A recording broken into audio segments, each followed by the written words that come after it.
హృదయపూర్వకమైన వందనాలు నేను మీకు తెలియజేస్తూ ఉన్నాను. దేవుని యొక్క మహాకృపను బట్టి ప్రియులారా, దేవుడు ఈ రాత్రి మనలందరినీ కూడా ఈ రీతిగా చేరి దేవుని స్తుతించడానికి, ఆయన వాక్యాన్ని ధ్యానం చేయడానికి, దేవుని సన్నిధిలో ప్రార్థన చేయడానికి ప్రియ పరిశుద్ధాత్ముడు మనకి ఇచ్చిన శ్రేష్టమైన సమయాన్ని బట్టి నేను ప్రభువుని స్తుతిస్తూ ఆయన నామమును మహిమపరుస్తూ ఉన్నాను. మరి నాకు మిత్రుడు, మీ అందరికీ తెలుసు, వేణుబాబు గారు. మేము చిన్నప్పటి నుంచి ఒకే ఊళ్ళో పెరిగాం.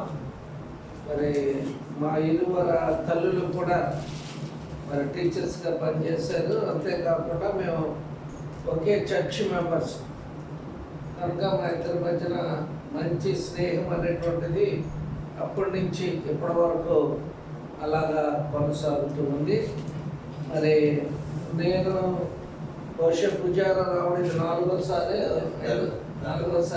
అనుకుంటున్నాను. మొట్టమొదటిసారిగా 2008 సంవత్సరంలో అమెరికా నుంచి తిరిగి వస్తూ నేను ఇక్కడికి వచ్చాను. తర్వాత మరొక సందర్భం లాస్ట్ ఇయర్ కూడా నేను అటెండ్ అయ్యాను.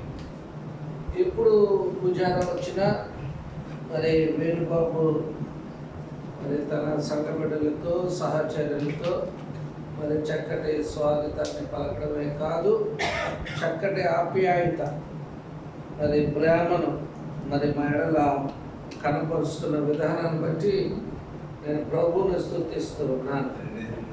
ఇంకా ఆయనకి కలిగినటువంటి మనస్సు కాదు, కానీ దేవుడు ఆయనను ప్రేరేపించి మరి ఆయనకి చక్కటి హృదయాన్ని, మెడలో ఒక జాలిని, దయను, కనికరాన్ని పుట్టించి చక్కటి ప్రేమను మెడల ఆయన కనపరుస్తూ ఉన్నాడు.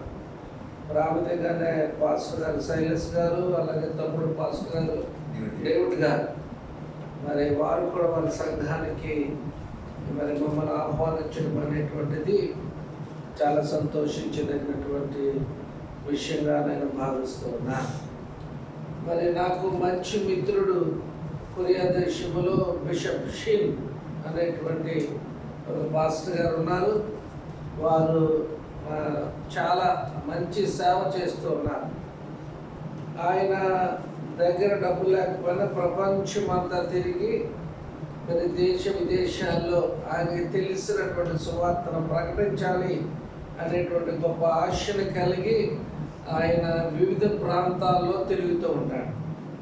మరి ఈ గల్ఫ్ దేశంలో లాస్ట్ ఇయర్ దుబాయ్లో మేము ఆయనకు సంబంధించినటువంటి ఒక సెమినార్ కండక్ట్ చేయడం జరిగింది. దీంట్లోంచి ఈ మీ పూజారా సంఘం నుంచి అనేక మంది మరి అక్కడికి వచ్చి చాలా ఆత్మీయంగాను సపోర్ట్గా మరి వేణుబాబు గారి ఆధ్వర్యంలో మీరందరూ నిలిచారు. నేను ఎంతగానో సంతోషించాను. ఈసారి నేను మళ్ళా దుబాయ్లోనే కండక్ట్ చేయాలి అని అనుకున్నాను. ఎందుకంటే లాస్ట్ ఇయర్ అంతా ఆ దైవజనుడు రాకుండా ఇండియా బ్యాన్ చేసింది. ఇండియాలో ఒక international conference last year conduct చేయాలి అని మేము ప్లాన్ చేసాం. మరి ఇండియాలోకి ఆయన ఎంటర్ అవ్వకుండా మరి ఇండియన్ గవర్నమెంట్ ఆయన్ని మరి బ్యాన్ చేసి వెనక్కి పంపించింది. కనుక ఆయన ఇండియా రాలేనటువంటి పరిస్థితి. అప్పుడు ఆయనకి ఎక్కువగా ఇండియన్స్కి సువార్తను ప్రకటించాలని ఒక ఆశ ఎక్కువ కలిగి ఉన్నాడు. కనుక నేను ఆలోచన చేశాను, మనకు చాలా దగ్గరలో ఇండియాకి దగ్గరగా ఎవరు ఉంటారు తెలుగు ప్రజలు అని అంటే దుబాయ్లో చాలా మంది ఉంటారు. మరి దుబాయ్లో పెట్టాలి అని అనుకున్నాం. మరి దేవుని యొక్క ప్రేరేపణ, ఆయన ప్రణాళిక, చిత్తం వేణుబాబు గారు రాజమండ్రి రావడం, నేను వారితో కలిసి మాట్లాడడం, వారు వెంటనే ఇష్టపడడం, లోకల్గా కన్వీనర్గా ఉండి కార్యక్రమాలన్నీ కూడా జరిపించడానికి ఆయన ఇష్టపడడం, ఇదంతా కూడా ఇట్స్ అ గాడ్స్ ప్లాన్ అని నేను భావిస్తూ దీని సమస్త ఘనత, మహిమ, ప్రభావములు దేవునికే నేను ఆరోపిస్తూ ఉన్నాను. వాస్తవానికి పరిస్థితులు కొంచెం ప్రతికూలంగా ఉన్నాయి. ఎందుకంటే మీ అందరికీ తెలుసు, వార్ అనేటువంటిది జరుగుతూ ఉంది. ఇంటికాడ మా కుటుంబాలు మేము విడిచి వచ్చిన కుటుంబాలు మరి కొంత ఆందోళన ఉన్నారు.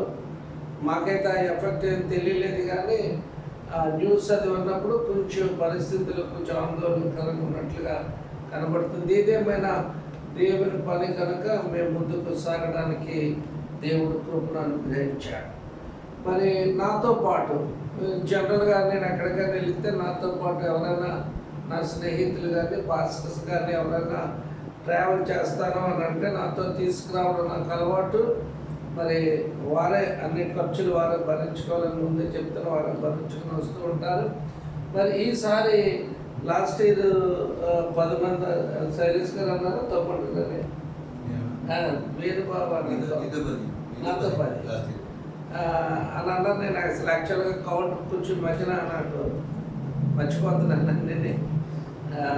కనుక ఈసారి కూడా 10 మేము బయలుదేరాము. అయితే ఒకరోజు ముందుగా ఒక పాస్టర్ గారికి కొంచెం హార్ట్ ప్రాబ్లం, గుండెలో చెస్ట్లో పెయిన్ రావడం బట్టి ఆయన మరి రాలేని పరిస్థితిలో తొమ్మండుగురు వచ్చాం. మరి తొమ్మండుగురు కూడా చాలా మంచి దైవజనులు, అంటే ఖచ్చితంగా పనిచేసేటువంటి దైవజనులు, దేవుని పిలుపుకి అనుకూలంగా మరి వారు మనసు రక్షణ అనుభవం కలిగినటువంటి దైవజనులు. మరి వారు నాతో రావడం మరి చాలా సంతోషంగా నేను భావిస్తున్నాను. ఒక మాటగా నేను వారిని పరిచయం చేస్తాను. బిషప్ సోలమన్ రాజు గారు, మరి వారికి కొంచెం 5-6 సంఘాలు ఇంకా ఎక్కువ ఉన్నాయి. ఎన్ని ఉన్నాయి? 7 సంఘాలు ఉన్నాయి. చాలా మంచి దైవజనులు, చాలా చక్కగా మాట్లాడగలరు, పాడగలరు, వాయిద్యాలు వాయించగలరు. మరి మంచి చర్చెస్ వారు కలిగి ఉన్నారు. చాలా ఒబీడియంట్, అంటే చాలా తగ్గింపు జీవితాన్ని కలిగినటువంటి వారు సల్మాన్ రాజు గారు. వారు మాతో ఉండడం అందరికీ సంతోషం. అలాగే ఎలియాజర్ గారు, వారు చర్చికి వారు మరి పాస్టర్గా పనిచేస్తూ ఉన్నారు. తర్వాత రైల్వే డిపార్ట్మెంట్లో ఒక సీనియర్ డ్రైవర్గా లోకో పైలట్గా వారు పనిచేసి విఆర్ఎస్ ఇచ్చి ప్రభు సేవలు ఉన్నారు. మరి మంచి దైవ సేవకులు, ఎడ్యుకేటెడ్ పర్సన్. అలాగే తమ్ముడు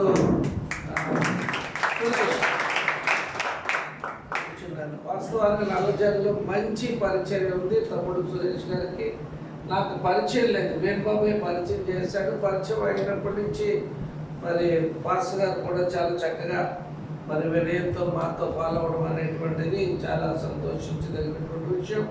అలాగే ఆల్మూరు సునీల్ కుమార్ గారు, వారు అగ్రికల్చర్ డిపార్ట్మెంట్లో ఎక్స్టెన్షన్ ఆఫీసర్గా పనిచేస్తూ ఉన్నారు.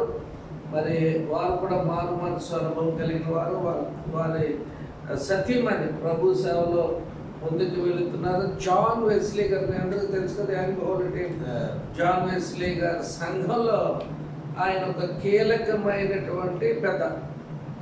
మీరు అర్థం చేసుకోవచ్చు, కీలకమైన పెద్ద అంటే ఈయన సలహాలు సూచనలు ఎక్కువగా అక్కడ పనిచేస్తూ ఉంటే వారు మాతో ఉండడం కూడా చాలా సంతోషం. అలాగే రాబర్ట్ క్లైవ్ గారు, మరి కింద కూర్చోవడం అలవాటు ఉంది. మంచి యవ్వన దైవజనుడు రాబర్ట్ క్లైవ్. భార్య పాస్టర్ గారు కూడా మంచి వెరీ టాలెంటెడ్ పర్సన్స్, యవ్వనస్తులు. దేవుడు ధవళేశ్వరంలో మరి వాళ్ళు వాడుకుంటూ ఉన్నాడు. అలాగే తమ్ముడు లాజరస్ పాల్ గారు, ఆయన వారి కుటుంబంలోంచి రక్షించబడినటువంటి వ్యక్తి, మంచి పరిచారికులు, మంచి తగ్గింపు కలిగినటువంటి వారు. అలాగే చివరిగా నా ప్రక్కన అయ్యగారు వెరీ స్పెషల్గా సూటు బూట్లో మనకు చాలా బాగా చక్కగా కనబడుతున్నారు. వీరు నాగేంద్ర కుమార్ గారు, నాకు మంచి స్నేహితులు. వీరు గవర్నమెంట్ డిగ్రీ కాలేజీలో ప్రిన్సిపాల్గా పనిచేయడమే కాదు, మరి బాప్టిస్ట్ సంఘం బాప్టిస్ట్ సంఘానికి ఆయన ఒక చాలా మంచి పెద్ద పోస్ట్లో వారు ఉన్నారు. వారు కూడా చాలా లెక్చరర్ అయినప్పటికీ, అదే ప్రిన్సిపాల్ అయినప్పటికీ చాలా తగ్గింపు జీవితాన్ని కలిగినటువంటి వాడు. ఈ రీతిగా మేము తమ్మండుగురు కూడా ట్రావెల్ చేసి రావడానికి దేవుడు సహాయం చేశాడు. దేవుడు చిత్తమైతే రేపు 4:30 నుంచి 7 గంటల వరకు సెమినార్ వేణుబాబు గారు చెప్పినట్లుగా మనకి సెమినార్ జరుగుతుంది. దైవజనులు షిన్ గారు దేవుని వాక్యాన్ని అందిస్తారు. అలాగే ఆదివారం మరి 6 గంటల నుంచి మరి 10 కానీ 11 కానీ మరి మనకి జరుగుతుంది. దయచేసి వీళ్ళన్నింటి కొరకు మీరు ప్రార్థన చేయాలని, ప్రార్థన చేస్తారని నేను ఆశపడుతున్నాను. పుజార తెలుగు సంఘం అంటే మాకు మంచి నమ్మకం ఉంది. మంచి ప్రార్థనా పరులు, దైవజనులు, ప్రార్థనా పరులైనటువంటి దైవజనులలో నడిపించబడుతున్నటువంటి సంఘం కొరకు మీరు అందరూ ప్రార్థన పూర్వకంగా మరి దానికి కార్యక్రమానికి హాజరవ్వాలని కోరుకుంటూ, మరి నేను ఎలా మాట్లాడితే ఇంకొక అరగంట 30 గంట కూడా మాట్లాడగలను. ఇద్దరు దైవజనులు ఉన్నారు. వారు మనకి చాలా మనందరికి అర్థమయ్యే రీతిలో చాలా క్లుప్తంగా స్పష్టంగా మనకి దేవుని వాక్యాన్ని అందిస్తారు. ఈ అవకాశం ఇచ్చినటువంటి వేణుబాబు గారికి నా హృదయపూర్వక ధన్యవాదాలు నేను తెలియజేస్తున్నాను. Thank you.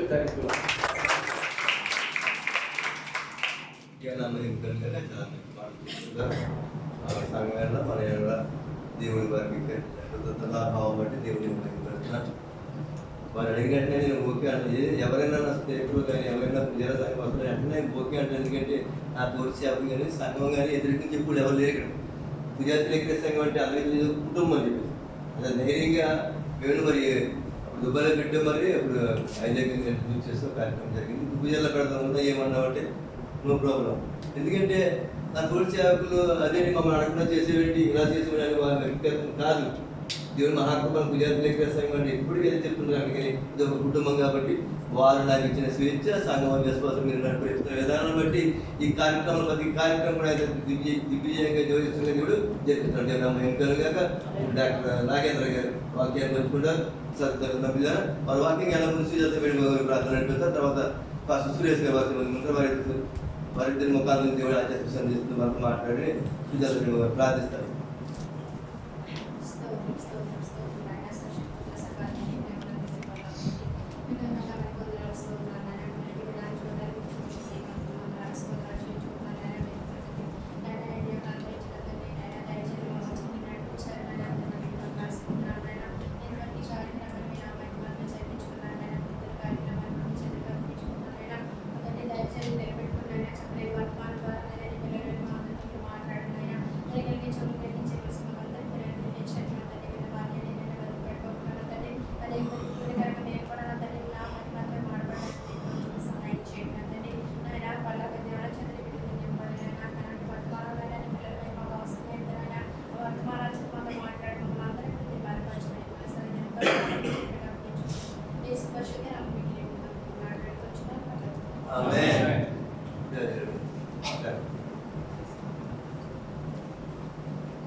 చేరి వచ్చిన యునైటెడ్ అరబ్ ఎమిరేట్స్లో ఒక ఎమిరేట్ అయిన హుజైరా స్టేట్కి సంబంధించిన మా తెలుగు అన్నదమ్ములకు, అక్క చెల్లెలకు యేసుక్రీస్తు వందనాలు తెలియజేస్తున్నా. మీ ఇంటి దగ్గర నుంచి మేము ఒక శుభ సూచనమైన శుభములు కూడా తీసుకుని వచ్చాం. మీ ఇల్లు అంటే భారతదేశం, మీ ఇల్లు అంటే ఆంధ్రప్రదేశ్, మీ ఇల్లు అంటే ఉభయ గోదావరి జిల్లాలో. ఈ విధంగా మనం కలవడం కూడా చాలా సంతోషంగా ఉంది. ఆయన కృప, ఆయన చిత్తం లేనిది ఏది జరుగుతుంది. లేకపోతే మార్టినయ్య గారు మమ్మల్ని పిలవడం ఏంటి, నాకు గోల్డెన్ ఎగ్జామ్స్ పెట్టుకొని అన్నింటికి లీవులు పెట్టేసి తప్పించుకొని రావడం ఏంది. నాకు ఎగ్జామ్స్ అంటే మా పిల్లలకి ఎగ్జామ్స్ ఉంది. మరి ఇంతమంది దైవ సేవకులతో కలవడం ఏంది, వేణుబాబు గారిని చూడడము, ఆయన ఆతిథ్యాన్ని ఈ విధంగా మేము ఆస్వాదించడము, శైలేష్ గారు రావడము, డేవిడ్ గారు, నేను దావీదు అని అంటుంటాను, డేవిడ్ అని పేరుండే వాళ్ళందరినీ దావీదు అని అంటుంటా, ప్రేమగా ముద్దుగా ఇక్కడ నుంచి మాట్లాడాడు దావీదు గారు. అదేవిధంగా యేసురత్నం గారు కూడా వచ్చారు. యేసురత్నం గారు ఆయన వడ్డీ లేకుండానే వడ్డించారు. చాలా సంతోషం వేసింది. ఇక అంత ప్రేమతో మమ్మల్ని పిలిచిన ఈ సంఘాన్ని బట్టి మరొకసారి దేవునికి స్తుతులు చెల్లిస్తూ మన వాక్య భాగంలోనికి వెళ్ళిపోదాం. సమయం చాలా విలువైనది. దేశం కానీ దేశంలో మీరందరూ కూడా ఎంతో విలువైన సమయాన్ని గడుపుతూ ఉంటారు. అదేవిధంగా మేము కూడా ఈ యొక్క మిషనరీ యాత్రలో సమయానికి విలువ ఇవ్వాలి కాబట్టి ముందుకెళ్తూ ఒక వాక్యాన్ని చదువుతున్నాం. ఆదికాండం 37వ అధ్యాయం. నా కొరకు ఎవరైనా గట్టిగా చదివి వినిపించండి. ఆదికాండం 37వ అధ్యాయం 23 నుండి 28 దాకా ఎవరైనా చదవాలి. యోసేపు సహోదరుల యొద్దకు వచ్చినప్పుడు యోసేపు అంగీని తొడుగుకొని ఉండిన ఆ విచిత్రమైన నిలువటంగీని తీసివేసి అతన్ని పట్టుకొని ఆ గుంటలో పడద్రోసెను. ఆ గుంట వంటిది, అందులో నీళ్లు లేవు. వారు భోజనము చేయి కూర్చుండి కన్నులెత్తి చూడగా ఐగుప్తునకు తీసుకొని పోవుటకు గుగ్గిలము మస్తకియు ఓలమును మోయిచున్న ఒంటెలతో ఇష్మాయేలీయులైన మార్గస్థులు గిలాదు నుండి వచ్చుచుండిరి. అప్పుడు యూదా మనము మన సహోదరుని చంపి వాని మరణము దాచిపెట్టినందువలన ఏమి ప్రయోజనము ఈ ఇష్మాయేలీయులకు వానిని అమ్మివేయుదమని రండి, వాడు మన సహోదరుడు, మన రక్త సంబంధి కదా, వానికి హాని ఏమీ చేయరాదని తన సహోదరులతో చెప్పాను. అందుకు అతని సహోదరులు సమ్మతించిరి. విద్యానీయులైన వర్తకులు ఆ మీదుగా వెలుచుండగా వారు ఆ గుంటలో నుండి యోసేపును పైకి తీసి ఇష్మాయేలీయులకు 20 తులములకు అమ్మివేసిరి. వారు యోసేపును తీసుకొని పోయిరి. అదే విధంగా 39వ వచనం 1వ వచనం మాత్రం చదవండి. యోసేపును ఐగుప్తునకు తీసుకొని వచ్చినప్పుడు ఫరో యొక్క ఉద్యోగస్తుడును రాజ సంరక్షక సైన్యాధిపతి అయిన పోతీఫరును ఒక ఐగుప్తీయుడు అక్కడికి తీసుకొని వచ్చిన ఇష్మాయేలీయుల నుండి అతనిని కొనేను. ప్రార్థన చేసుకుని వాక్య భాగంలోకి వెళ్దాం. ప్రేమగల తండ్రి, దయగల మా రక్షక, ఈ ప్రణాళిక చొప్పున ప్రభా భారతదేశం నుండి మమ్మల్ని యునైటెడ్ అరబ్ ఎమిరేట్స్లో ఒక ఎమిరేట్ అయిన హుజైరా ఈ యొక్క ఎమిరేట్ తీసుకొని వచ్చారు. మా బంధువుల వద్దకు తీసుకొని వచ్చావు ప్రభా, మా ఆత్మీయుల వద్దకు తీసుకొని వచ్చావు ప్రభా. దేశం కానీ దేశంలో ప్రభా ఎంతో పట్టుదలతో ప్రభా వారు జీవిస్తున్న జీవితాన్ని మీరు చూసి ఆధ్యాత్మికంగా బలపరుస్తూ వారు అనుకున్న లక్ష్యాలను చెందించడానికి ప్రభా మీరు సహాయం చేస్తే ఈ విధంగా మంచి సమయాన్ని ఇస్తున్నందుకు మీకు స్తోత్రం చెల్లిస్తుంటున్నాం. నేను చదువుబడిన వాక్యాన్ని మీ పాదాలు చెంత పెడుతున్నాం తండ్రి. మీరు మాట్లాడండి నాయన. మీరు మాట్లాడితే మా జీవితాలు బాగుపడతాయి. మీరు మాట్లాడితేనే మా బ్రతుకులు బాగుపడతాయి ప్రభా. దిక్కులేని వారము ప్రభా, పరదేశంలో తండ్రి, దేశం కానీ దేశంలో బ్రతుకుతున్నామని ఎంతమంది ఇక్కడ ప్రభా ఎన్నిసార్లు మిమ్మల్ని మొరపెట్టుకున్నారు, మీరు విన్నారు. సమాధాన్ని దయచేయండి. ఈ వాక్యాన్ని ప్రభా మీరు మాట్లాడండి. నన్ను మీ సిలువ చాటున మరుగుపరిచి ఈ పరలోకపు జ్ఞానాన్ని మాకందరికీ నేర్పించండి. ఈ పాఠం ద్వారా ప్రభా మా జీవితాలు బాగు చేసుకునే విధంగా దీన్ని ధ్యానించే భాగ్యాన్ని మాకు దయచేయమని అది యేసుక్రీస్తు పేరిట ప్రార్థించి దేవుని మనసుతో పొందినాము మా పరమ తండ్రి. వచనాలు చదువుకుంటూ పోతే ఒక్కొక్కసారి సమయం సరిపోదు కాబట్టి చదివిన వచనాన్ని మనము బేస్గా తీసుకొని ఈరోజు దేవుడు మనతో ఏం మాట్లాడినాయంటున్నాడు. ఆయన వైపు చూద్దాం, ఆయన సెలవు వైపు చూద్దాం, ఆయన ప్రేమతో మాట్లాడే మాటల వైపు చూద్దాం. మనల్ని ధైర్యంగా ఉండమని చెప్పిన ఆ మాటల వైపు చూద్దాం. ఇక్కడ చదవబడిన వాక్యం పాత నిబంధన గ్రంథంలో చాలా పాతది. పాత నిబంధన గ్రంథంలో చాలా పాత. దావీదు గాడి నుంచి మనకు అన్ని విషయాలు బాగా తెలుసు, దానియేలు గాడికి బాగా తెలుసు. ఆ తర్వాత చిన్న ప్రవక్తలైన తర్వాత మన ప్రభు అయిన యేసుక్రీస్తు ప్రభువు వారు భూమి మీదకి రావడం ఇవన్నీ కూడా మనకు తెలుసు. అయితే చరిత్రలో చాలా ముఖ్యమైన వ్యక్తుల్లో ప్రముఖమైన వ్యక్తి, ఒక పైనీరింగ్ క్యారెక్టర్ ఆఫ్ బైబిల్ ఎవరైనా ఉన్నారు అని అంటే హిస్టోరియన్స్ కూడా గుర్తుపట్టి హిస్టరీలో అవకాశం ఉంది కూడా ఆయన ఎతకడానికి. కొన్ని సంవత్సరాలు ఎత్తకపోయిన తర్వాత వెతికి ఆయన గురించి రాసిన హిస్టోరియన్స్ అందరిని బట్టి ఉన్న ఒక వ్యక్తి ఎవరైనా ఉన్నారనంటే అతను జోసెఫ్ అని అంటాం.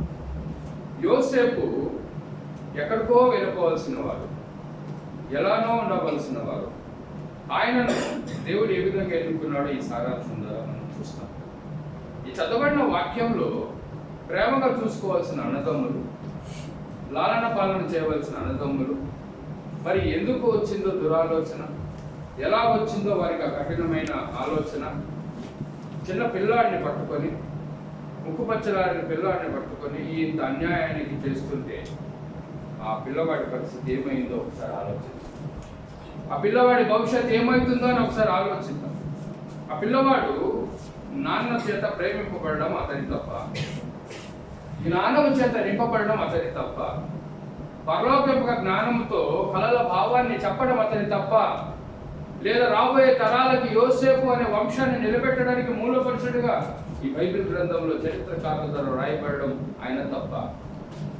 ఏం చేశాడని అతన్ని తుంచివేయాలనుకున్నారు సొంత అన్నదమ్ములు, ఎవరో కాదు సొంత అన్నదమ్ములు. ఆ నిలువుటంగి ఇచ్చాడన్న ఒక కుళ్ళుతో, కసితో, బాధతో అర్థం కాకుండా తమ్ముడని గురించి చూడకుండా అతన్ని ఏం చేశారు, ఇక్కడ ఒకరు చంపుదామని, ఒకరు వద్దులే చంపేది వద్దులే, ఆ ఇష్మాయిల్కి ఇచ్చేస్తే వాడు సస్తాడులే అని చెప్పి గుట్టలో నుండి తీసి ఇష్మాయిల్కి ఇస్తే ఆయన్ని ఐగుప్తునకు తీసుకొని వెళ్ళిపోయారు. ఎక్కడ పద్దనారామం ఆయన పుట్టిన ప్రదేశం, ఎక్కడ దేవుడు ఇచ్చిన వాగ్దాన దేశము, కనాను ప్రదేశము, ఎక్కడ ఈ ఐగుప్తు? ఏంటి ఐగుప్తు? ఐగుప్తుకి ఒక ప్రత్యేకమైన స్థానం ఉంది దేవుని బిడ్డలు. శ్రమలకు వెళ్ళాలంటే ఐగుప్తుకి వెళ్ళాలి, శ్రమల నుంచి బాగుపడి రావాలంటే కూడా ఐగుప్తుకి వెళ్ళి రావాలి. యేసుక్రీస్తు ప్రభుల వారు కూడా పుట్టిన కాలంలో ప్రాణాపాయం ఉందంటే ఐగుప్తుకే వెళ్ళారు, అలా వచ్చేసారు. ఇక్కడ జరిగిన విషయం అంతా చూస్తే దిక్కులేని పరిస్థితిలో ఒక బాలుడు రోధిస్తూ ఉన్నాడు. ఎక్కడ రోధిస్తున్నాడు?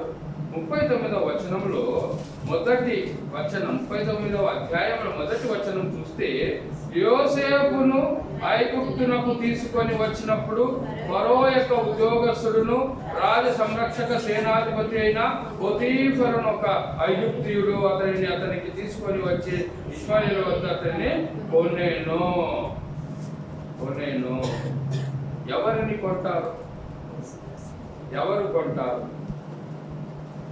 బానిసలను కొంటారు, యజమానులు కొంటారు.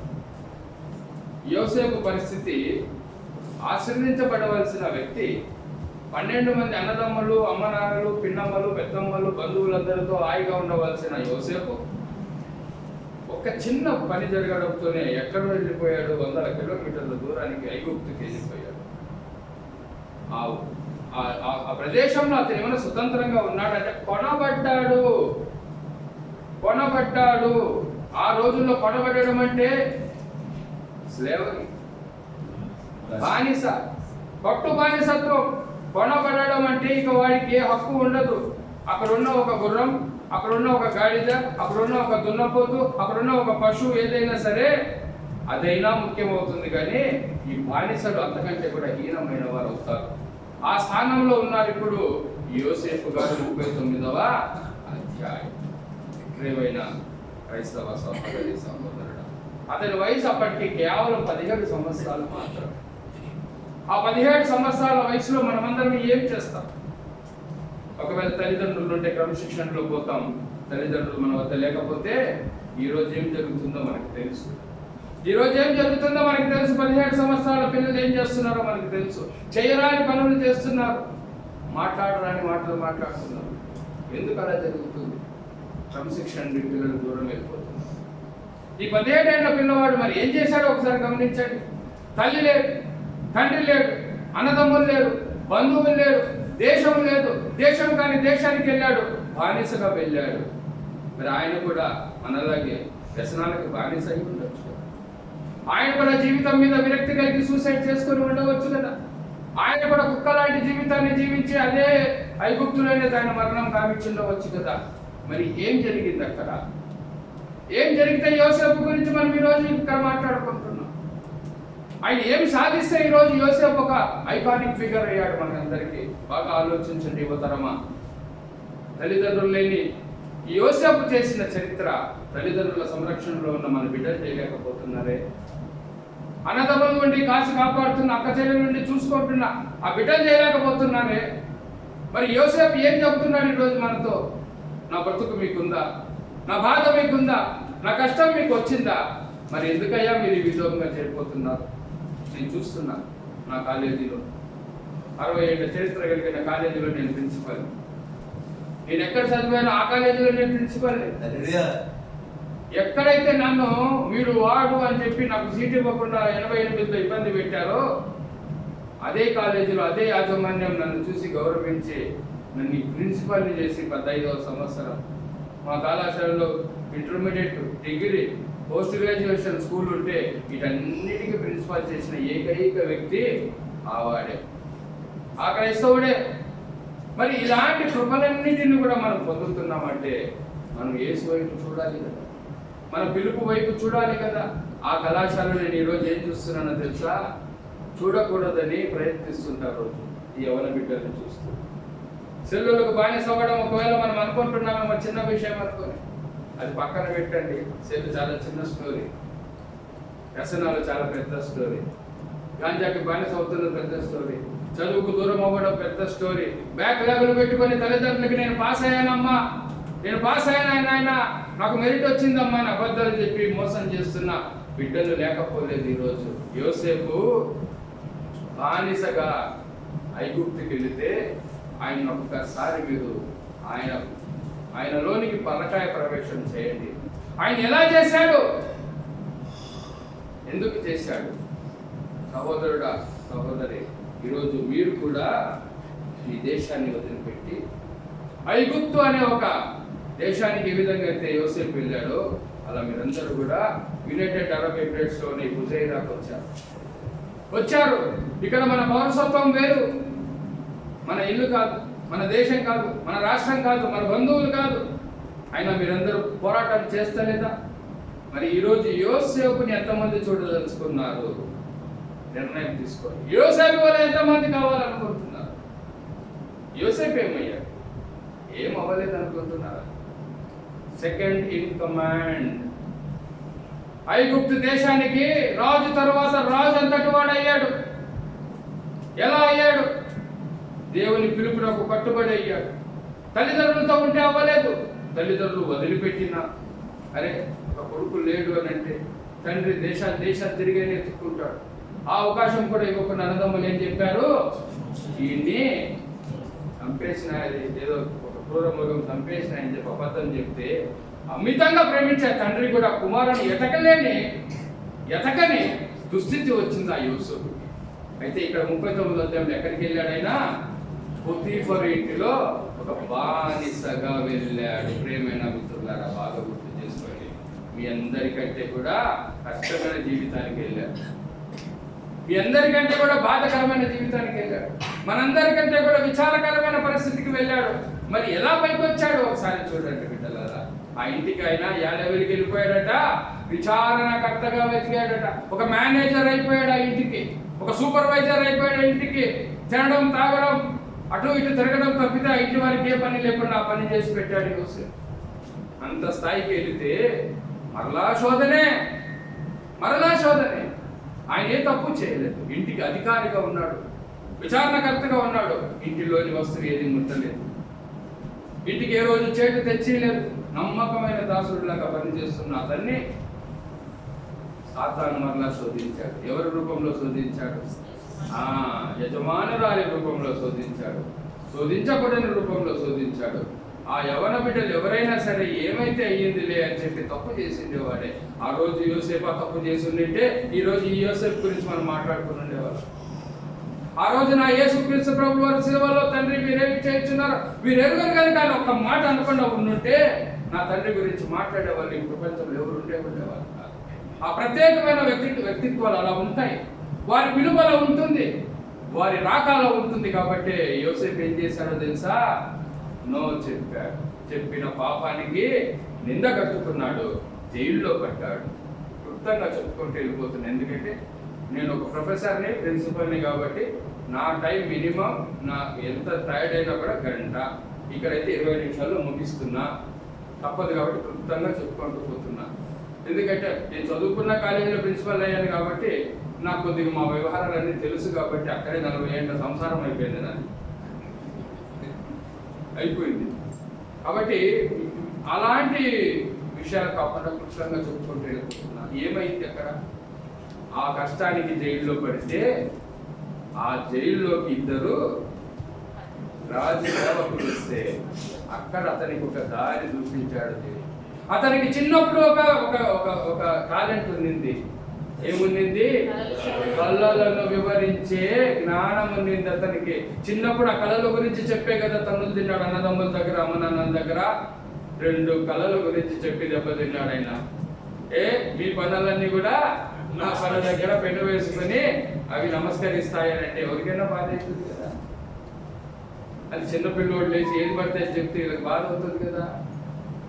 అలా కళల గురించి చెప్పే దెబ్బతిన్నాడు. ఇక్కడ కూడా అదే అవకాశాన్ని ఆయన ఎప్పుడు పోగొట్టుకోలేదు. దేవుని యొక్క ఆత్మ అతని నుండి దూరం కాలేదు. ఎందుకంటే అతని పాపానికి దాసుడు కాలేదు. ఏ దేశంలో ఉన్నా, ఎవరు చూడకపోయినా, ఎవరు చెప్పకపోయినా, ఏ నీతి లేకపోయినా, ఏ సహవాసం లేకపోయినా ఆయనకు దేవునితో సహవాసం నిత్యం ఉండింది కాబట్టి ఆయన ఇంటిలో తప్పు చేయలేదు. యజమానిగా ఉన్నప్పుడు యజమానురాలతో తప్పు చేయలేదు, జైలులో కూడా తప్పు చేయలేదు కాదు కదా. ఆయనకు వచ్చిన అవకాశాన్ని సద్వినియోగం చేసుకుని ఒక పెద్ద కళాభావాన్ని ఆయన ధైర్యంగా చెప్పేశాడు. బానిసగా ఉంటూ ఒక యజమాని అయిన ఒక ఇంట్లో నుంచి జైల్లో వచ్చిన వ్యక్తి ఇంత పెద్ద కళాభావాన్ని అంత ధైర్యంగా చెప్పడం అంటే అంత చిన్న విషయం కాదు. Joseph, in my view, first manager on earth. Joseph, in my view, first MBA graduate on earth. Joseph, in my view, first consultant on earth. Joseph, in my view, is the first food corporation chairman on earth. బాగా ఆలోచించండి. ఆ 7 సంవత్సరాల గురించి చెప్పి 7 సంవత్సరాలు పంట పండించి 7 సంవత్సరాలు కరువుని ఎదుర్కోవాలనే భావాన్ని చెప్పడం అనేది అంత చిన్న విషయం కాదు. మనకు కూడా ఎన్నో వస్తుంటాయి, చెప్పాలా ఏది చెప్పం మనం. తర్వాత చెప్పింటే బాగుంది అనుకుంటాం. అరే ఇది నాకు వచ్చిందే కదా, ఈ థాట్ నాకు వచ్చింది, నేను చెప్పింటే బాగుంది అంటాం. చెప్పుంటే బాగుంది అన్న 196 మంది ఉన్నారు. చెప్పిన వాడు ఒక్కడే ఉంటాడు, యోసేపు ఒక్కడే ఉంటాడు. ధైర్యంగా చెప్పేవాడు ఒకడే ఉంటాడు, యోసేపు ఒక్కడే ఉంటాడు. ధైర్యంగా క్షమించేవాడు ఒకడే ఉంటాడు, యేసుక్రీస్తు ఒకడే ఉంటారు. ఎవరు ఉంటారు ఇంకా? కాబట్టి వారు ప్రత్యేకించబడిన మనుషులు. యోసేపు ఆ కళ గురించి చెప్పడంతో ఏమైపోయిందో తెలుసా? బానిసగా ఉన్న ఆ యొక్క యోసేపు, జైల్లో శిక్ష అనుభవిస్తున్న ఆ యోసేపు ఒక్కసారిగా అప్ అయిపోయాడు. ఎక్కడికి వెళ్ళిపోయాడు తెలుసా? ఓకే, నువ్వే చెప్పావు ఈ కళభావాన్ని, ఈ పనంతా నువ్వే చెయ్యి. అందులో ఒకసారి రాశాడు, ఐగుప్తు అంతా తిరిగాడట జోసెఫ్, సర్వే చేశాడు. Survey of India, first surveyor in on earth according to Bible Joseph. చాలా విషయాలు ఉన్నాయి జోసెఫ్ గురించి. ఇది నా టైం కాదు కాబట్టి, ముఖ్య ప్రసంగం కాదు కాబట్టి నేను చెప్పుకుంటూ వెళ్ళిపోతున్నా. సమయం ఎప్పుడన్నా ఉంటే ఆన్లైన్లో ఎప్పుడైనా మనం మాట్లాడుకుంటాం. రావడం చాలా కష్టమైన పని. దేవుని చిత్తం అంటే కలుసుకుందాం. ఒక్క విషయం చెప్తున్నా, ఫుడ్ కార్పొరేషన్ ఆఫ్ ఇండియా ఏం చేస్తుందండి? ఫుడ్ని భద్రపరిచి దాని ప్రజలకు అప్పగిస్తూ వస్తుంటే కరువులో, కాటకాల్లో, లేవిలో పంచుతూ వస్తుంది. బాగా చదవండి ఈ అధ్యాయాలలో. 7 సంవత్సరాలు పంటలు పండించడానికి రాజు ఆజ్ఞ ఇచ్చి 5వ వంతుని తీసుకొని వచ్చి గోదాముల్లో ఏ ఊరికి ఆ ఊరిలో పెట్టాడట. ఫుడ్ కార్పొరేషన్ ఏం చేస్తుంది? గోడౌన్స్ పెట్టి ఫుడ్ని అక్కడికక్కడ కలెక్ట్ చేసి ఎత్తి పెడుతుంది. ఏ ఊరికి ఆ ఊరిలో పెట్టాడట. అంటే అప్పుడేమి గోడౌన్లు పెట్టాడు, కోల్డ్ స్టోరేజ్లు పెట్టాడు. అటన్నిటిని అక్కడ దాచిపెట్టి 7 సంవత్సరాలు మిగిలించిన 5వ వంతు తీసుకుంటే 5వ వంతు దాటేసి పూర్తిగా నిండిపోయినాయి కదా. ఇప్పుడు 7 ఏళ్ల కరువు వచ్చింది. ఇప్పుడు కదా మచ్చరైన కథ తిరిగింది. ఎవరు వచ్చారట? ఒక వచ్చిన చదివించండి, నేను ముగించుకొని ముందుకు వెళ్ళిపోతా. ఏం జరిగిందట అక్కడ, ఎలా ఉందట పరిస్థితి? 42వ అధ్యాయానికి వెళ్ళిపోతాం ఒక్కసారిగా. 42వ అధ్యాయానికి వెళ్ళిపోదాం. 5 నుంచి 7 మాత్రం చదువుకుందాం. కరువు కానాను దేశంలో ఉండేది కనుక వచ్చిన వారితో కూడా ఇశ్రాయేలు కుమారులు వచ్చింది. అప్పుడు యోసేపు ఆ దేశమంతటి మీద ఆపేయమ్మా, ఆ దేశమంతటి మీద ఏందమ్మా ఇది? What is it that we are hearing here? ఏంది అసలు ఏం జరిగింది ఆ దేశం అంతా? వారు బానిసగా పంపిస్తే ఈయన దేశానికి అంతటికి అధికారం అయిపోయాడట. చదవండి ఇప్పుడు ముందుకి. అతడే ఆ దేశ ప్రజలందరికీ ఆ. ధాన్యం అమ్మకముగా చేయవాడు కనుక ఆపండి ఇప్పుడు. అతడే, అతడు కాదు, అందరిలో అతడు ఒక్కడు కాదు, అతడు లేక కాదు, అతడే ఆ ప్రజలందరికీ ఆ ధాన్యాన్ని ఇస్తున్నాడట. తర్వాత చదవండి. యోసేపు తన సహోదరులను చూసి వారిని గుర్తుపట్టి మ్మ్. వారికి అన్యుని వలె కనబడి వారితో కఠినంగా మాట్లాడి చూడండి, అన్నదమ్ములను వీడు చిన్నోడు కాబట్టి వాళ్ళు పెద్దోళ్ళు అవుతారు, అప్పటికే గుర్తుపట్టేశాడు. వీడు పిల్లగాడు కాబట్టి వాళ్ళు పెద్దోడు అయిన తర్వాత గుర్తుపట్టలేదు. తల ఇలా ముఖం ఇలా భూమి మీద పెట్టి నమస్కారం పెట్టి ధాన్యం కొరకు వస్తారు. ఇప్పుడు చూడండి, మీరు ఎక్కడి నుంచి వచ్చింది అడిగాను. అందుకు వారు ఆహారం కొనుటకు దేశం నుండి వచ్చితిమనిరి. చూడండి, కానాను దేశము పాలు తేనెలు ప్రవహించు దేశము. పాలు తేనెలు ప్రవహించు దేశం అంటే అది అతిశయక్తి అనుకుంటున్నారేమో మీరు. It is not superlative, it is real. పాలు తేనెలు అక్కడ ప్రవహిస్తాయి. ఎలా ప్రవహిస్తాయంటే ప్రవహిస్తాయి. తేనె తట్లు ఎలా ఉంటాయంటే అక్కడ తీసుకోవడానికి వీలు లేనన్ని తేనె తట్లు ఉంటాయి, అన్ని ఉంటాయి. వాటి టైం వచ్చినప్పుడు కింద పడిపోయి ఆ తేనె ఇట్లా కొండల మీద నుంచి పారి కింద వస్తుందట. That is what is the meaning of that. పాలు ఎలా పారుతుందో తెలుసా? అక్కడ మేకలు, గొర్రెలు, క్యాటిల్ అంతా కూడా పాలతో విస్తారంగా నింపబడి ఉంటాయట. వాటిని తాగడానికి పిల్లలు లేరు, దాన్ని పిండికి అమ్ముకోవడానికి కూడా లేదు, అవకాశం లేదు. ఆ పాలట సొంతంగానే కిందకు వస్తాయట, వాటిలో నుండి వచ్చి అవి కూడా ఇలా ధారలై పారుతాయట. That is what is the meaning of that. పాలు తేనెలు ప్రవహించే వీళ్ళ నుంచి ఇప్పుడు దరిద్రుల నుంచి ఉన్నారు. వీళ్ళు ఇప్పుడు ఐగుప్తుకి వచ్చారు, ఐగుప్తుకి ధాన్యం కొరకు వచ్చారు. అది కూడా ఎక్కడికి వచ్చారు? తమ్ముని దగ్గరికి వచ్చారు. ఏ తమ్ముని దగ్గరికి వచ్చారు? చంపాలని చూసిన తమ్ముని దగ్గరికి వచ్చారు. ఇశ్మాయిలుకు బానిసగా మీరు తమ్ముని దగ్గరికి వచ్చారు. లేదనుకున్న తమ్ముని దగ్గరికి వచ్చారు. కూటి కోసం ఏదైనా ధాన్యం తెచ్చుకుందామని వచ్చి చూస్తే తమ్ముడు ఉన్నాడు. వాళ్ళకి తెలియదు, కానీ తమ్మునికి తెలిసింది వీళ్ళు మా అన్నలని చెప్పి. బాగా ఆలోచించండి. దేవుడు మనతో ఉంటే, దేవుడు నీతో ఉంటే నీ పరిస్థితి ఎప్పటికీ ఒక్క రోజుకి ఇంప్రూవ్మెంటే అవుతుంది తప్ప ఎప్పటికీ క్షీణించదు. ప్రియమైన నీ జీవితాన్ని ఎప్పటికీ దేవుడు తలగా ఉంచుతానన్నాడు, కానీ ఒకగా ఉంచుతాడు. ఇక్కడ సేవకుడిగా వచ్చాడు, బానిసగా వచ్చాడు, కానీ ఇక్కడ సెకండ్ ఇన్ కమాండ్ అయిపోయాడు. రాజు తర్వాత రాజు అంతటి వాడు అయిపోయాడు. ఎలా అయిపోయాడు అని అంటే దేవుని మాటకు కట్టుబడి ఉండాలి, దేవుని పిలుపు కట్టుబడి ఉండాలి. ఆ రోజు ఒకవేళ యోసేపు 17 సంవత్సరాల వయసులో తల్లి లేదు, తండ్రి లేడు, అన్నదమ్ములు లేరు, దిక్కులేని వారిని నన్ను అయిపోయినానని చెప్పి బాధతో వచనాలకు గురై దొంగతనాలు చేసి ఆమెతో ఒకవేళ సైనించి తప్పు చేసి ఉండింటే ఆ రోజు ఎక్కడే ముగిసిపోయింది అయిన స్టోరీ. బట్ ఈ రోజు మనతో మాట్లాడుతున్నాడు దేవుడు. మనం కూడా మన దేశాన్ని వదిలిపెట్టి వచ్చాము. ఏ బానిసలుగానే ఉంటామా? ఉద్యోగస్తులుగానే ఉంటామా? ఈ దేశాన్ని పరిపాలించే వారిగా అవ్వకూడదా? ఎవరికి తెలుసు? ఈ లడ్డో ఈ దేశానికి పెద్ద అధికారి కావచ్చు. ఎడబోయినా మా లడ్డు. అమ్మ మీ పేరు ఏం పేరమ్మా? రియా. Who knows? ఎవరికి తెలుసండి? దేవుని మాటకు కట్టుబడి ఉంటే బిడ్డ నేను ఈరోజు ప్రోత్సహిస్తున్నాడు దేవుడు. ఆయన క్రమశిక్షణలో నువ్వు పెరిగితే, ఆయన మాట ప్రకారం నువ్వు జీవిస్తే, నువ్వు చేయవలసిన పనులన్నీ చేసి చేయకూడని పనులు ఆపేస్తే, పిల్లలారా, యవనస్తులారా, నా తమ్ముళ్ళారా, నా చెల్లెమ్మలారా, చేతులు ఎత్తి మొక్కుతున్నా, దేవుని మాటకే లోబడండి, శోధకుని మాటకి ఎప్పుడు లోబడవద్దండి. యోసేపును మీరు ఉదాహరణగా తీసుకోండి, కానీ మరొక దాన్ని తీసుకోవద్దండి. రేపు భారతదేశం నుంచి వచ్చిన వారందరూ ఎంతో మంది అధికారులు అవుతారు. ఆమేనని చెప్పండి. యుఏఈని పరిపాలించే వారు అవుతారు, ముఖ్యమైన నాయకులు అవుతారు, ముఖ్యమైన బ్యూరోక్రాట్స్ అవుతారు, వ్యాపారవేత్తలు అవుతారు. Who knows what happens after 10 years? Can anybody guess? And limit our capacities and our capabilities. You do not know your competencies. నీకున్న కాంపిటెన్సీస్ నీకు తెలియదు. అది నీ దేవుడు, నీ వెనకాల ఉన్న దేవుడు, నీ ముందున్న దేవుడు, నీతో పాటు నడుస్తున్న దేవుడు. యూఏఈలో మనమందరం ఆశీర్వదించబడతాం, మనమందరం బాగుపడతాం. ఈ దేశాన్ని పరిపాలించడంలో, ఈ దేశ అధికారంతో మీరు ముందుకు వెళ్ళండి. చదువుకోండి, వ్యాపారాలు చేయండి, వృత్తిలోకి వెళ్ళండి, యోసేపుని గోల్గా పెట్టుకోండి. Tomorrow you must be another Joseph in UAE and Husaina. దేవుడి మాటలకు మనం ధైర్యపరచును కాక. ఈ అవకాశం ఇచ్చిన ఈ సంఘస్థులందరికీ గారికి ప్రత్యేకమైన వందనాలు తెలియజేస్తున్నా. Thank you very much.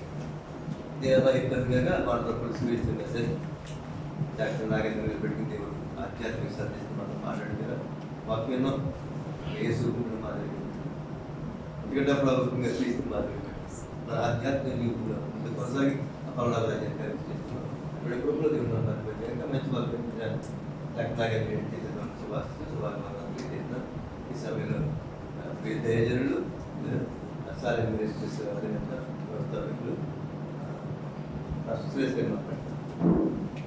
మన ప్రభు నేర్చుకున్నాంలో ఇప్పుడు వచ్చిన సేవకులందరికీ ఆహ్వానించిన దైవ సేవకులకి రాష్ట్ర గారికి నా ప్రత్యేక వందనాలండి. అందరూ బాగున్నారా? నేను 3 మాటలు చేస్తానండి. మరి ప్రాముఖ్యంగా ఇక్కడ రావడానికి రాష్ట్ర గారి కారణం అనుకోకుండా మీట్ అయ్యా. మా చర్చ్లో వినోద్ యాక్టివ్గా ఉంటాడు. ఇంచుమించు 120 మంది యవనస్తుల మధ్య మరి అందరూ లీడ్ చేస్తూ ఉంటాడు అక్కడ పొందూరులో. ఆయనకు వచ్చిన తర్వాత మరి వేరే వాళ్ళు లీడ్ చేస్తున్నారు. ఇక్కడికి వచ్చిన తర్వాత కూడా మరి ఆయన చేతిలో పడిన తర్వాత ఇంకా చాలా షై కట్టాడు. దాన్ని బట్టి నేను చాలా బాగుంది కనపరుస్తున్నాను. మరి ఈరోజు మాస్టర్ గారు పరిచయం చేశారు, మాస్టర్ గారు ఈ మాస్టర్ గారు పరిచయం చేశారు. ఈరోజు ఇక్కడ నిలబడ్డ కారణం దేవుడి కృపది. మాస్టర్ గారిని కలవడం మూడోసారి దేవుడు మహాత్మని బట్టి మిమ్మల్ని అందరూ చూడటం మహాదేవుడు చూపాడు. అందరి బట్టి సమస్తమైన మహిమ ఘనత దేవుడు చెప్పిన కాక 10 నిమిషాల్లో 3 మాటలు చెప్పేస్తాను. మీరు బైబిల్లో నన్ను వినండి. బైబిల్లో మత్తయి సువార్త 28వ అధ్యాయం, మత్తయి సువార్త 28వ అధ్యాయం లాస్ట్ వచ్చినప్పుడు చదివితే కనుక అసలు బైబిల్లో వచ్చిన మాట రాయబడింది. చూస్తారు మీరు ఎవరైనా నేను మీకు ఏ సంగతులను ఆజ్ఞాపించుతున్నో నేను మీకు ఏ సంగతులు ఆజ్ఞాపించుతున్నో వాటన్నిటిని గైకొనవాలని వారికి బోధించుడి. ఇదిగో నేను యుగ సమాప్తి వరకు మీతో సదాకాలము చాలు. అక్కడ అయిపోయి ఉంది మీరు సమస్త జనులను నాకు శిష్యులుగా చేయడం ఉంది. ఉందమ్మ అక్కడ మాట 19 వచ్చింది. నాకు చూడండి ఇక్కడ మీరు సమస్త జనులను శిష్యులుగా నాకు చేయండి. వాస్తవానికి మీరందరూ ఆయా ప్రాంతాల నుంచి, ఆయా దేశం నుంచి, ఆయా పట్టణాల నుంచి వచ్చిన వాళ్ళు అనుకుంటున్నారు. నేనైతే మాస్టర్ గారు అయితే రాజమండ్రి నుంచి వచ్చారని నాకు పూర్తిగా తెలుసు. మరి అందరికీ తెలియదు కాబట్టి వీళ్ళకి తెలుసు. మీరందరూ అక్కడి నుంచి వచ్చారు. నేను అంటున్నాను యేసు ప్రభు శిష్యులు కూడా ఒక చోటే ఉన్నారు. తర్వాత యేసు ప్రభు లేకపోతే లేనప్పుడు వాళ్ళు ఏమైపోయారు? చెదిరిపోయినట్టు అయిపోలే. ఒక్కొక్కలో ఒక బలమైన సాధనంగా మారిపోయేది. వాడబడ్డారు. అంటే నేను చెప్పింది మీకు ఏంటంటే కనుక మీరందరూ ఎంత బలపడ్డారో ఇవాళ కాదు రేపైనా మీరు స్వదేశానికి వెళ్ళవలసిందే. వెళ్ళేటప్పుడు ఎంత ఫుల్ డబ్బుతో వెళ్తామన్న ప్రాముఖ్యత కాదు, ఎంత సంపాదించి వెళ్తామో కాదు, మీ ఆత్మీయ జీవితం ఎంత సంపాదించారని కావాలి. దేవుని స్తోత్రం. ఎందుకు ఎవరైనా డబ్బు అయిపోద్ది, బంగారం కరిగిపోద్ది అనే మీ ఆత్మీయ జీవితం ద్వారా ఎంతమంది రక్షించారు మీరు. అందుకే దేవుడు వాక్యం అంటాం, దేశుప్రభు అంటాడు సమస్త జనులను నాకు శిష్యులుగా చేయండి. ఇప్పుడు శిష్యులకు ఉన్న 3 లక్షణాలు, 3 మాటలు నేను చెప్తాను వినండి. శిష్యులకు ఉండవలసిన 3 మాటలు అది టక్టక్గా చెప్తాను వినండి. సమస్త జనులను శిష్యులుగా చేయాలంటే ఈ రోజున ఎవరు పడితే వాళ్ళు బైబిల్ ఉంచుకుని నేను సేవకుని అంటున్నారు, ఎవరు పడితే వాళ్ళే నేను ఇది అన్నారు. దేవుని శిష్యులుగా చేయాలంటే మనకు ఒక దర్శనం కావాలి, మనకు ఒక బాధ్యత కావాలి. సంఘంలో పాస్టర్ గారు కొన్ని అప్పచెప్తారు, అది క్రమంగా చేస్తూ ఉంటే నేను ఎంతగానో దేవుడు ఆశీర్వదిస్తారని చెప్తూ ఉంటారు. కానీ బాధ్యతలు ఇచ్చినప్పుడు దాన్ని మిస్అండర్స్టాండ్ కూడా చాలా మంది చేసుకుంటూ ఉంటారు. ఒకసారి బాధ్యత ఇస్తారు, ఒకసారి ఎవరు ఇచ్చినప్పుడేమో ప్రౌడ్ అయిపోకూడదు, ఇవ్వనప్పుడేమో డౌన్ అయిపోకూడదు. ఏదైనా సరే అడ్జస్ట్ చేసుకున్నవాడే శిష్యుడు. అందుకే బైబిల్ చెప్తున్న మాట మీరు శిష్యులుగా ఉండాలంటే 3 పనులు చేయాలి. అదేంటో త్వరగా చెప్తాను. బైబిల్ గ్రంథంలో వచ్చి పరిశుద్ధ గ్రంథంలో మీరు అందరూ బైబిల్ తెరిచి ఆ మాటలు మీరు చదవగలిగితే కనుక శిష్యుడికి ఏం కావాలి? యెషయా గ్రంథం, పరిశుద్ధ గ్రంథంలో నుంచి యెషయా గ్రంథం 50వ అధ్యాయం 4వ వచనం మీరు చదివితే అక్కడ రాయబడిన మాటలు మీరు చదువుతారండి. అలసిన వాడికి నాకు కలుగునట్లు శిష్యుడికి తగిన నోరు. చాలు చాలు చాలు, అక్కడ రాయబడి ఉంది శిష్యులకు తగిన నోరు కావాలని ఉంది. ఉందమ్మా అక్కడ మాట. అంటే ఏం కావాలి? శిష్యులకు ఉండవలసిన మొదటి లక్ష్యం ఏం కావాలి? మాట్లాడాలి, నోరు బాగుందా అంట కదా. నేను ఎక్కడికి వెళ్ళి ఒక్కొక్కరు ఒక్కొక్క పనులు స్థిరంగా ఉండండి. నోరు మంచిది ఊరు అది అది అక్కడ వచ్చాను. నోరు మంచిదైతే ఊరు మంచిది అవుతుంది. కాపురాలు డిస్టర్బెన్స్ అవుతా కూడా నోరే, పిల్లలు డిస్టర్బెన్స్ అవుతా కూడా నోరే. తర్వాత బాధపడదు, ఎందుకు కొట్టాను ఆ భార్యని, ఎందుకు కొట్టాను లేరా, ఎందుకు తిట్టాను, అబ్బాయి అలా చేయకూడదు ఉండవలసింది. నోరు చాలా ప్రాముఖ్యత. అందుకే బైబిల్ రాయబడింది, నోటిని నాలికను భద్రపరుచుకున్నవాడు తన ప్రాణమును. వాక్యం అంటే ఉంది శిష్యుడికి తగ్గ నోరు కావాలి. ఏం కావాలి చెప్పండి? అంటే ఎక్కడ మాట్లాడాలో అని తెలియాలి. అంటే ఈ రోజున దేవుని దగ్గరికి వచ్చాం కదా, మన నోరు మారిందా? చూడండి, దుబాయ్ వెళ్ళిన తర్వాత మన పాస్టర్ గారు నాతో అంటున్నారు ఏంటంటే వేరుశనగకాయలంట పైన కాస్తాయా లేకపోతే ఎక్కడ కాస్తుంది కనపడదు తోటల కింద అంటుందంట. ఎక్కడికి తర్వాత మన పాస్టర్ నాతో పాపం ఎవరో అన్నారు, నాకు అర్థం కదా ఎవరో, కానీ అర్థమైందంటే వేరుశనగ మనం వచ్చాం కదా, పల్లెటూరు నుంచి వచ్చాం కదా, అంటే వేరుశనగకాయ ఎక్కడ భూమిలో కాస్తాయి, మునక్కాయ ఎక్కడ కాస్తాయి. ఆవిడ వచ్చిందంట, హలో నాకు తెలియట్లేదు ఎక్కడ కాస్తాయో చెప్తారా అంటున్నారు. ఎక్కడ నుంచి వచ్చిన ఎప్పుడు నుంచి వచ్చింది దుబాయ్ ఎందుకు ఎన్ని నెలలు ఉంది? 3 నెలలు ఉందంటారు. అంటే కొంతమందికి రాగా నెలసు అంటారు కదా. అంటే నేను అంటాను అది కాదు మారవలసింది. మనము దేవుని దగ్గరికి వెళ్తాం, మన నోటిని మార్చుకోవాలి. మనము దేవుని దగ్గరికి వెళ్తాం, ఎలా మాట్లాడుతున్నాము, ఎలా ఉండాలి. నేను వినోద్లో చాలా మార్పు చూశాను. రాగానే ముందు ప్రైజ్లో చెప్తాడు, అన్నయ్య ఉందని చెప్తూ ఉంటాడు, చాలా ఎక్కువ దేవుని కోసమే టాక్ చేస్తూ ఉంటాడు. నేను అనుకున్నాను అది వినోద్ గొప్పతనం కాదు, వాళ్ళ పాస్టర్ గారు గొప్పతనం. దేవుడికి స్తోత్రం మాట్లాడినట్టు. హల్లెలూయా. ఒక స్టూడెంట్కి 100 మార్కులు వచ్చాయంటే స్టూడెంట్ గొప్పతనం కాదు, ఎవరు గొప్పతనం? ఆ మాస్టర్ ఎంత కొడుతుంటారంటే, మనం యూట్యూబ్లో చూసానంటే టీచర్ అమ్మని ఒక ఆవిడ చెప్పుచుని కొట్టింది కాదంటారా? చూసారు మీరు? ఆ దేశం మీ దేశం కదా వచ్చేది మొత్తం కొట్టేసింది కదా. కొట్టేస్తే అనుకున్నా ఎంత బాగా నేర్చుకుంది. నేను అంటున్నాను శిష్యులకు ఏం కావాలండి? 3వ మాట చెప్పేస్తాను. మొదటి మాట ఏంటంటే అది శిష్యుడికి ఉండవలసిన మొట్టమొదటి లక్షణం ఏముండాలి? రేపు పొద్దున మీరు వెళ్ళిన తర్వాత మీ నోరు చక్కగా, అంటే మాట్లాడే తీరు, ప్రతి ఒక్కరు గౌరవించే విధానం అన్ని టోటల్ గా మారిపోవాలండి. దేవుడికి స్తోత్రం కలుగుతుంది.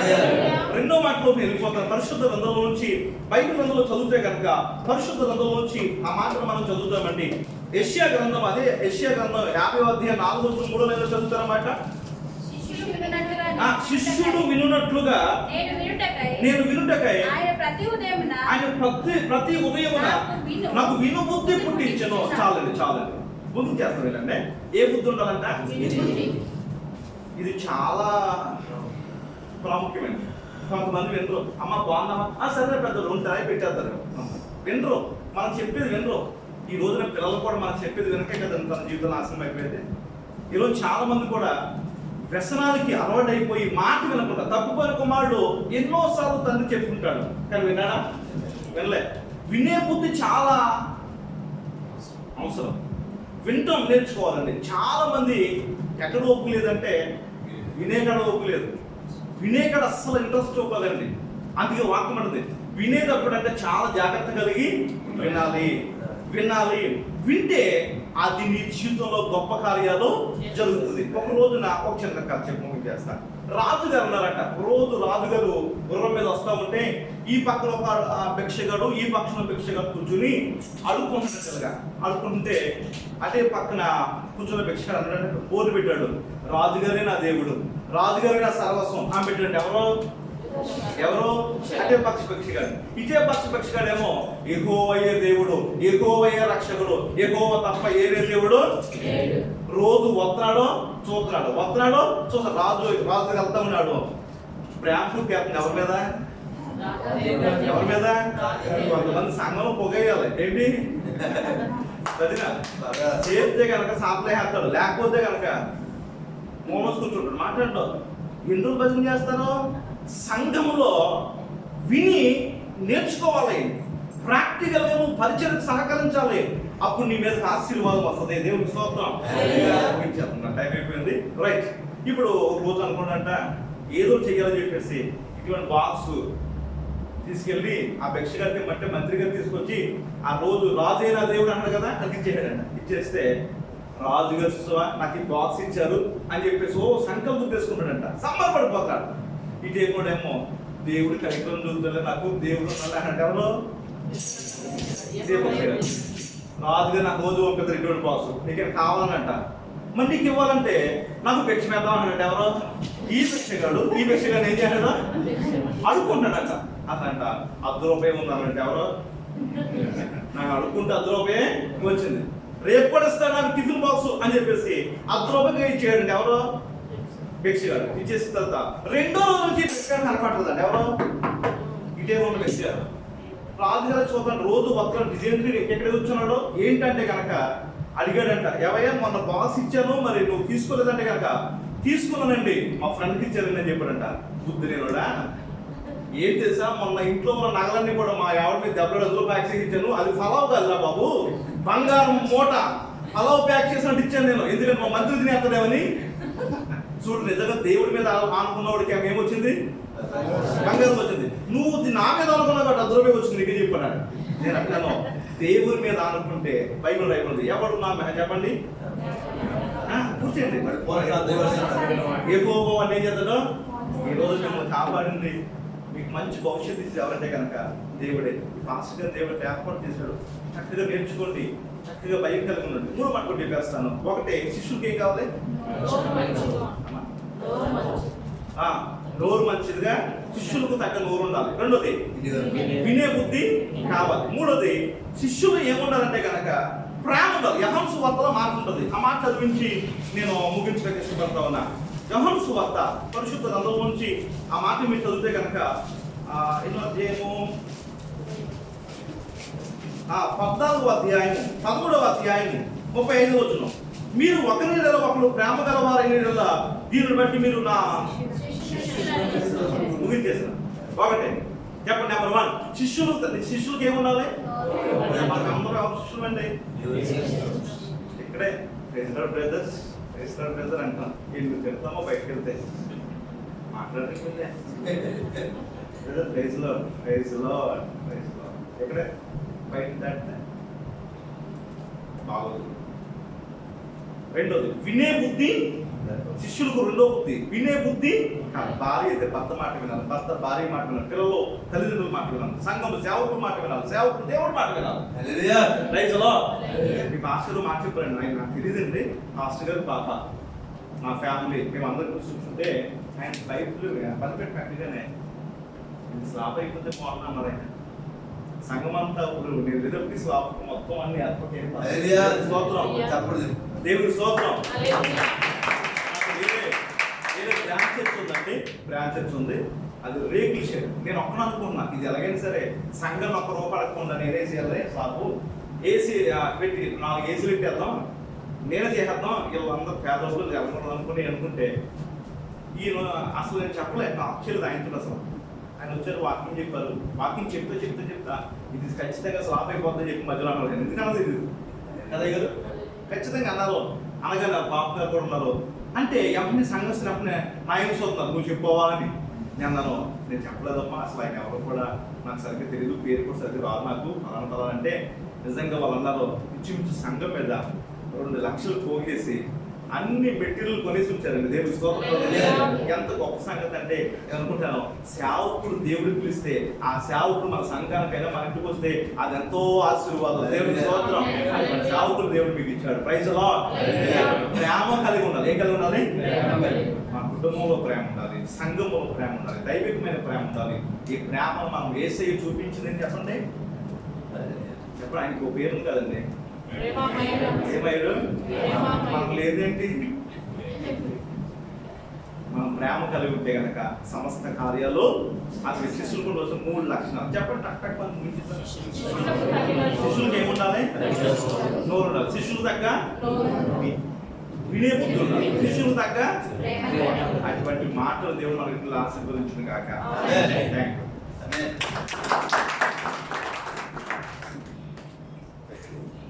చక్కగా 3 పాటలు చెప్పిన హృదయానికి అర్థమైన మాటలు ప్రభు చెప్పే మాటలు మంచి సందేశంతో ప్రభు సేపదమ్మతో మాట్లాడారు కదా.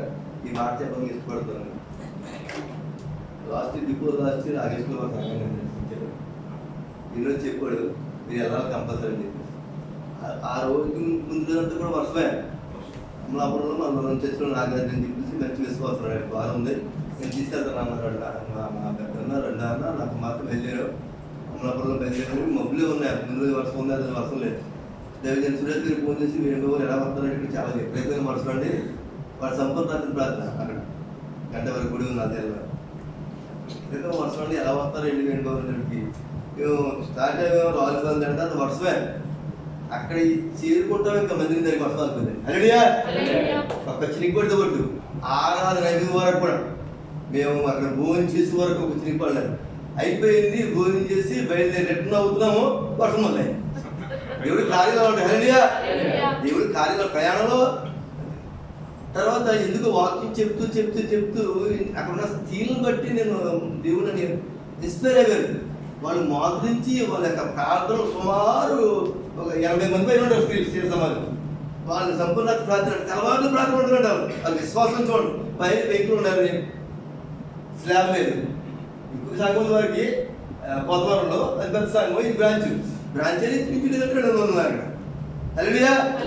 వారి విశ్వాసం చూసి అన్నాను వాక్యం చెప్తూ చెప్తూ దేవాదేవుడు కార్యం చేస్తాడు. మళ్ళీ నెక్స్ట్ టైం ఈ సంఘాన్ని తెచ్చుకొని స్లాబ్ అవుతుంది చెప్తాను. అప్పటికప్పుడు చెప్పలు కూడా 2 చేతులు కార్యాలు చెప్పారు. ఆ రోజు 2 కార్యాలు కూడా దేవుడు అద్భుతకారం చేసి చెప్తారు. ఎందుకంటే చెప్తారా విశ్వాసం బట్టి సేవకుడు బోధించే సేవకుడు మనసు ఎలా ఉంటుందంటే ఉప్పొంగుతాం. మేము సంతోషంతో ధనం బట్టి సంతోషం. మేము విశ్వాసం ఆధ్యాత్మికతలు మీరు ఎదుగుతుంటే నా పిల్లల బలరాజానికి వెళ్తారని చెప్పేసి ఆనందం సేవకులు వచ్చే కాపరిగా ఒక తండ్రిగా వాళ్ళు ఉండే ఆనందం ఎలా ఉంటుంది అనిపిల్ల. మిమ్మల్ని బట్టి మేము సంతోషించే స్థితిలో మేము ఉండాలంటే మీరు ఆ స్థితిలో ఉండాలి. హల్లెలూయా. మీరు ఉన్నది మనం తెలుస్తాం. బలరాజాన్ని కైవసం చేసుకోబోతాం. మనం తెలుస్తాం. కార్యక్రమం అంతా అయిపోయింది. దైవజనుడు క్లాస్ గారు సోలమన్ జాతికి ముందుకు ప్రార్థన చేస్తారు. దైవజనుడు బిషప్ మన డాక్టర్ మాధవి గారు దీవెనలు అందరూ ఇష్టపడుతారా. తర్వాత పోయిన కార్యక్రమం తీసుకుందాం. ఆ ముఖ్యమైన ప్రకటన రేపటి దినాన డ్యూటీలు లేని వారు 4:30కే మీడియా పార్క్ హాల్ నెంబర్ 2 రావాలి.